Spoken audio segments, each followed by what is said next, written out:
Assalamualaikum warahmatullahi wabarakatuh. Selamat pagi Sobat Podcast ASN. Perkenalkan, nama saya Denny Andrian. Profesi saya dokter gigi di Rumah Sakit Umum Daerah Batubara.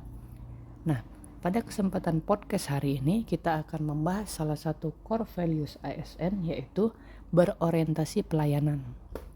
Nah, seperti yang kita pahami bersama, berorientasi pelayanan ini pada prinsipnya merupakan komitmen kita dalam memberikan pelayanan prima demi kepuasan masyarakat. Nah, bagaimana hal tersebut dapat kita capai? Tentunya yang pertama, dengan memahami dan memenuhi kebutuhan masyarakat. Yang kedua, ramah, cekatan, solutif, dan dapat diandalkan. Dan yang ketiga adalah melakukan perbaikan tiada henti. Nah, bagaimana teknis implementasi dari poin memahami dan memenuhi kebutuhan masyarakat? Contoh, pasien datang ke poli gigi. Kita harus memahami betul apa sebenarnya keluhan utama dari pasien tersebut.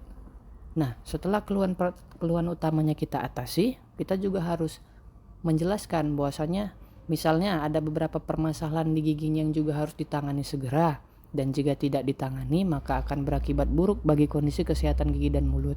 Nah, hal ini juga harus dijelaskan ke pasien. Jika perlu, kita tunjukkan dengan cermin supaya pasien bisa melihat langsung kondisi gigi yang kedepannya berpotensi akan mengganggu kesehatan gigi dan mulut, atau bisa kita fotokan di HP lalu kita tunjukkan, sehingga kita bisa untuk menyarankan pasien supaya datang di kunjungan berikutnya.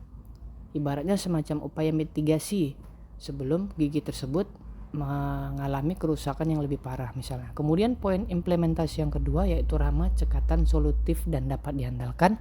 Nah, di sini saya mencontohkan slogan 5S, yaitu senyum, salam, sapa, sentuh, dan sehat. Nah, di sini kita harus benar-benar melakukan kelima hal tersebut. Hal ini dilakukan karena supaya pasien merasa aman dan nyaman ketika bertemu dengan kita. Harapan pasien kan ingin sehat. Jadi kita harus betul-betul memberikan rasa simpati kita, ikut merasakan juga apa yang dirasakan pasien, sehingga pasien merasa diperhatikan dan didengarkan keluhannya. Hal ini bisa menjadi faktor penentu juga dalam kesembuhan pasien. Kemudian yang terakhir yaitu perbaikan tiada henti. Nah, ini bisa kita lakukan dengan menyediakan kotak kritik dan kotak saran di depan poli gigi. Nah, harapannya pasien kita himbau setelah dilakukan perawatan untuk memberikan kritik dan saran yang jujur terhadap pelayanan yang baru saja dirasakan oleh pasien.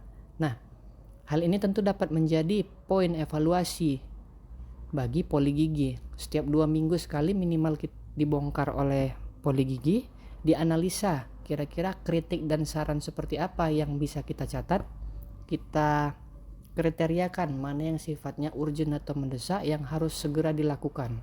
Nah, pada akhirnya nanti disepakati bersama oleh staf poli gigi bahwasanya hal-hal apa yang diperlukan perubahan secara mendesak, skala prioritas mana yang kita dahulukan untuk perbaikan menuju pelayanan poli gigi yang maksimal. Nah, kemudian bisa juga melalui pelatihan-pelatihan atau seminar-seminar sesuai dengan kompetensi staf poli gigi. Hal ini juga dapat dilakukan untuk meningkatkan pelayanan supaya tindakan yang diberikan itu up to date sehingga seiring dengan perkembangan zaman.